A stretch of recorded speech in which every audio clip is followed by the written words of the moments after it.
Um, Good evening, everybody. Something I really need to say and get it out of my chest. So, if you're here and you see this, please do me a favor, okay? The favor is really simple. Share it, okay? Share it because somebody needs to know. Somebody needs to know some things, all right? So if you're online and you can see me, let me know, because I'm about to say something real quick. And even though I might sound like kind of upset, even though I might sound like whatever, it's not important as to how I sound. It's literally a warning, okay? And the warning is not to those who, the warning is directed to those who are supposed to actually do the right thing for the younger generation, but have vehemently refused to do it. So if somebody else is not going to talk about it, if somebody else is not going to say it, I'm sorry, you already know me. I'm going to say it. And I'll say it right here. I'll say it right now. And I need everybody to pay attention to what I'm about to say, because it's real serious. Okay. For many years, I've been in Ghana for about 13, 14 years. And I'm saying this by the grace of God, because since I stepped into this country, all I have done is support. All I have done is be there for people. All I have done is be the backbone for people and support people while I do what I do, in all respect to God, right? And in all respect to what He has allowed me the ability to function, to do. But that's not the problem. This is the problem. The problem is that a lot of people, especially those who are supposed to be mature, all right? When I say mature, I'm not talking about you're grown up, or maybe you're married, or maybe you have a nice job, or you have cars and stuff. No, that's not maturity.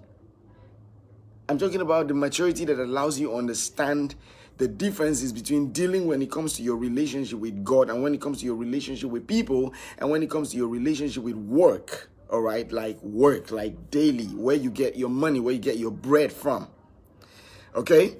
Now, people have drummed it in the minds of young musicians to the point that they seem to forget that there is a conviction and there is a connection. Two different things. As much as I understand, as much as I know that my conviction will always reflect even in my connections. But the truth about it is that most of the time, I have to let my connections lead other people to my conviction, okay? And this is not about your favorite musician or whatever. No, it's got like literally nothing to do with who's your favorite or who's not your favorite, or who you want to mess around with, or who you don't want to listen to or not. It has nothing to do with that. I'm upset because there's a grown-up generation that should be able to teach the younger generation the right thing, the right approach to God and to work. Yeah? But guess what? The older generation, a lot of them who are very influential and everything, have succeeded in drumming it in the mind of the younger ones that because you work in church, or because you work, or because you're a Christian, you should literally have nothing to do with anybody who is not from the church. That's why younger generation musicians today have the guts to walk up to pages of people that they have no understanding how their relationship with either God or with other people are, and they go say nonsense.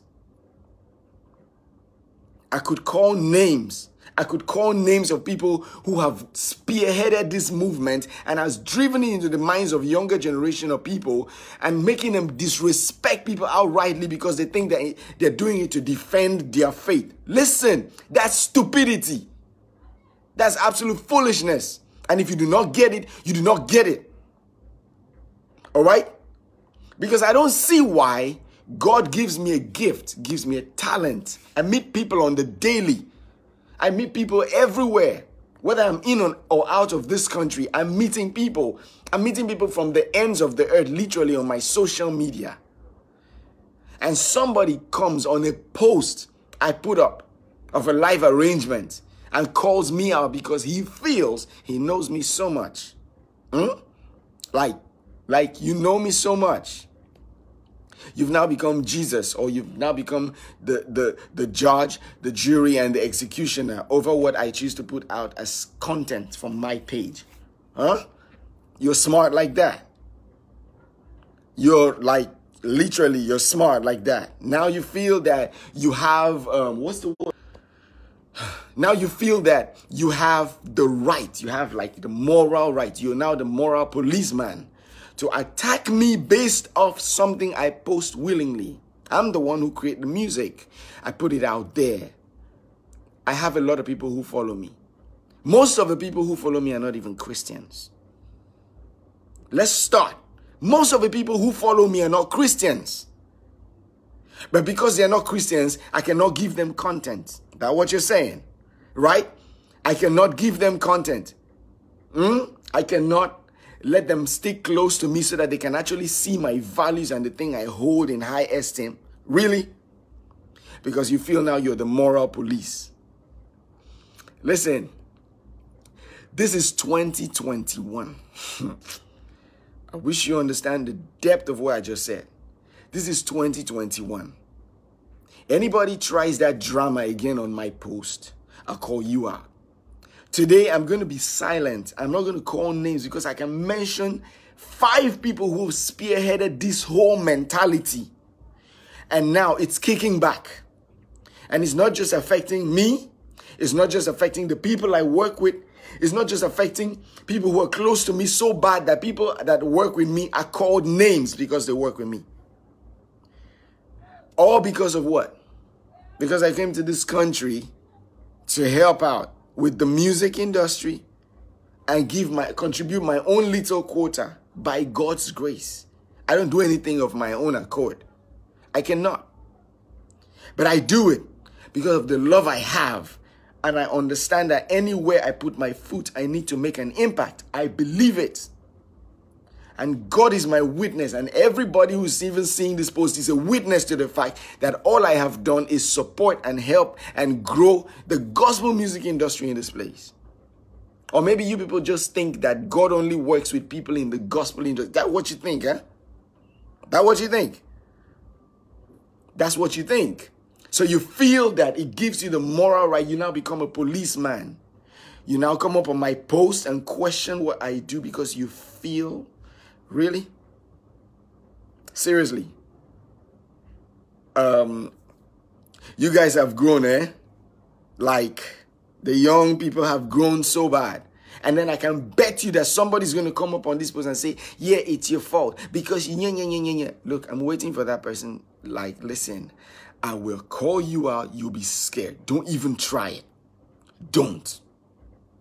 I respect people. I love people. But don't bring that religious mess up on my page. Don't try it. Don't. We work. We work.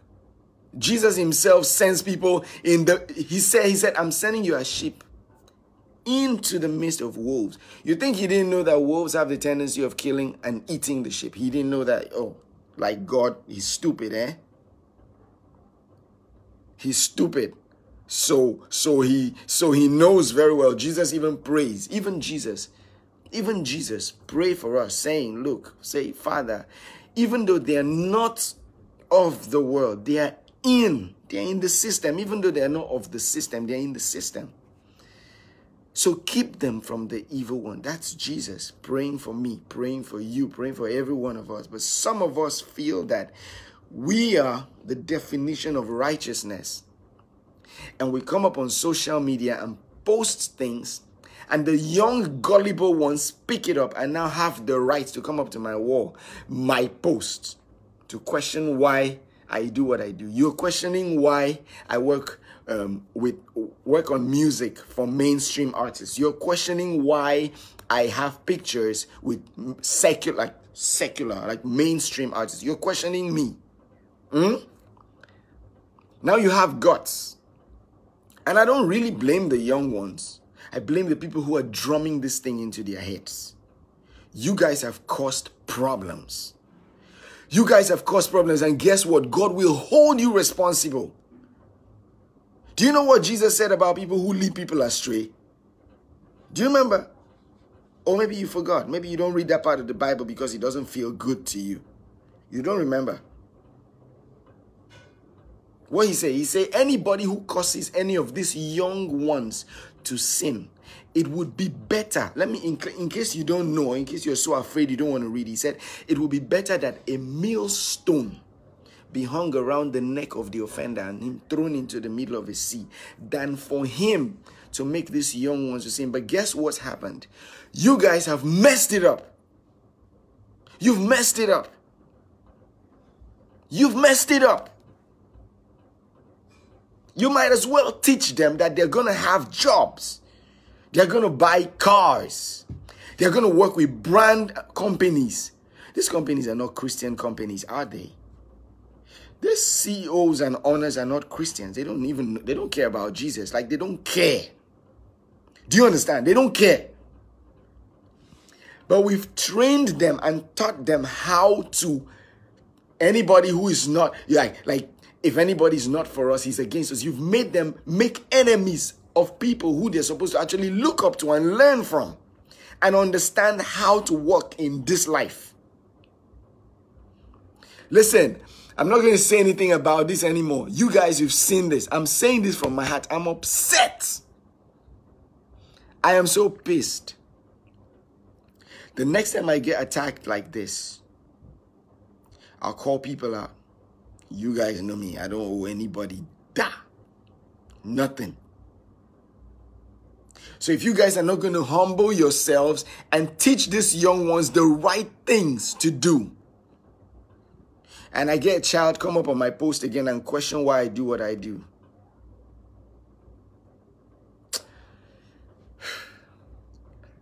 I leave you guys to God. You guys just messed it up. You literally messed